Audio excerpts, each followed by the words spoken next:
Hi and welcome to today's video. My name is Belle and I create oracle decks, Akashic Records oracle decks to be precise, full of heartwarming stories and illustrations that are truly dear to me. So with characters, reappearing characters whom I love and who feel like soul companions. So today I would love to take you with me again behind the scenes. You can see me create a new card of the second Akashic Records Oracle deck, which is centered around Frida the Witch Cat.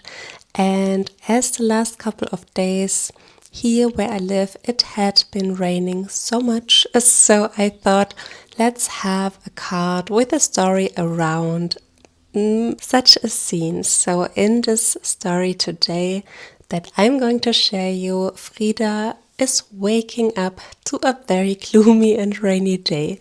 And what I thought I would love to do today is to read out the story that I wrote over the last couple of days. Today I went over it again, I smoothed it out. Now I really love it and I would honestly love to share it with you. So it feels a bit vulnerable sharing not only my artwork, the illustrations, but also the stories now.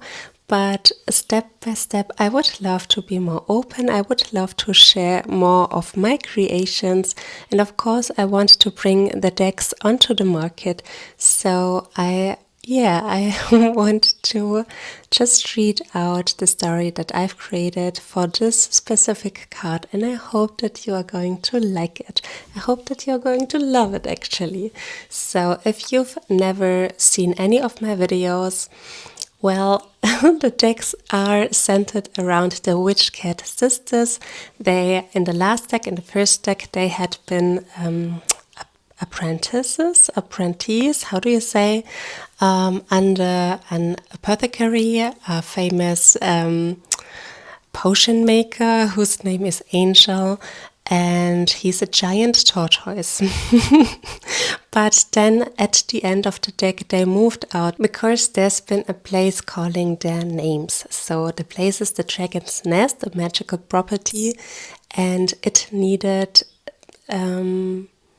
residencies, I guess, and the two cat sisters were just made for the job. So now Frida and Lottie live in the Dragon's Nest. They're still very much settling in. So, and before I say too much, I would say let us begin with the story and the painting process, and in the end I am going to share some new video footage of the ducklings for those of you who have been following my videos and would like to know what happened to the two sweet ducks that had been living with me here in this flat. They were really tiny and now they're grown up and they needed a new space. So today actually they moved out and I'm going to share with you how they look now in the end of the video. So stay tuned and let's go.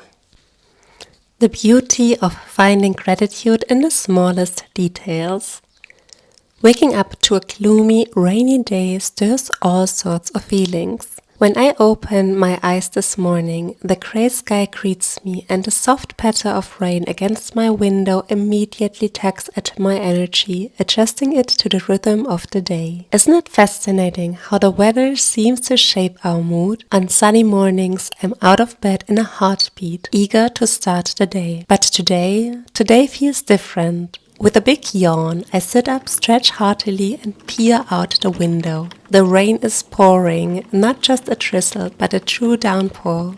The kind of day that calls for a hot mug of black tea. And so here I am, curled up by the window with my warm cup in hand. The steam rises and touches my cheeks and nose, filling me with a comforting warmth. What's the perfect task for a day like this, I wonder? Lottie, no doubt, is still curled up in a heap with Elfie and Ebbo, all snoring soundly. That leaves me alone in the quiet of the morning. Well, quiet except for the rain, which drums its soothing rhythm on the window.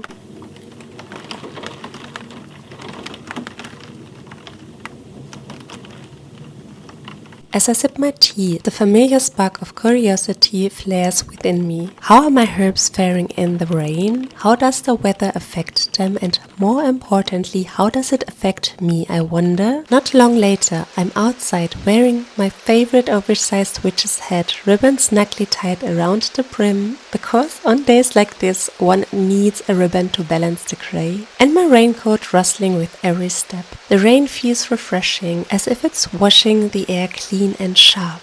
My senses awaken, the cool breeze fills my chest, and suddenly joy rises within me. I feel an immense sense of gratitude and thirst for life. As I make my way through the garden, I hear soft giggles and cheerful voices drifting on the breeze. Following the sound, I stumble upon the source. Just beyond the nasturtiums, under a broad, domed toadstool, sits Fiddle the gnome. His yellow overalls stand out like a sunbeam in the mist. He's perched on a cushion atop a tree stump, locked in a serious-looking card game with Seraphine Snail. Raindrops drum on the mushroom caps, splashing the ground around them, but neither seems to mind. Good hand? I ask, stepping closer, my belly squelching softly in the damp earth. Fiddle looks up, his eyes twinkling with mischief as he beams at me. Fanning out his cards, he grins. It's a leaf full of possibilities, but she's good, she is. He nods towards Seraphine, who blushes sweetly and offers a shy smile. I crouch down beside them, my coat soaking in the wet grass, and for a while I simply watch their game. The scent of wet moss and grass fills the air, mingling with the sweet aroma of their tea, maybe honeybush, and the freshness of the morning. The laughter, the warmth between us, and the quiet joy of the morning sweep over me. It's funny, isn't it, how something as simple as rain on your fur or the scent of a new day can fill your heart with so much vibrancy. How the smallest moments, when fully embraced, can bloom into something truly magnificent. Gratitude, it seems, can be found in the tiniest of details, and that in itself is magic.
So I really hope that you like the story, and I think I would love to share more of the stories coming up as I invent them.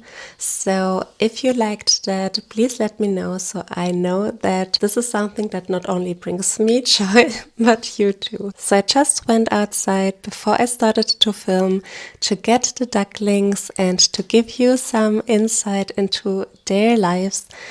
But what I see on the way was Lottie sleeping on the kitchen table, and she is not allowed to do that. And she knows that. So she knows that she will get attention from me if she does things she's not allowed to. So have fun watching her just enjoying the sun on my kitchen table. And after that, you can see the two ducklings. I still don't have names for them because I don't know if they're male or female. I guess the black one is a girl and the black and white one is a boy, but I'm not too sure. It's just by their looks, the looks of their faces. So you can tell me what you think or how you guess their gender. And without any further rambling on, I will implement the footage now and send you off. I am so happy that you've spent this time with me and have a wonderful time wherever you are. See you soon. Bye bye.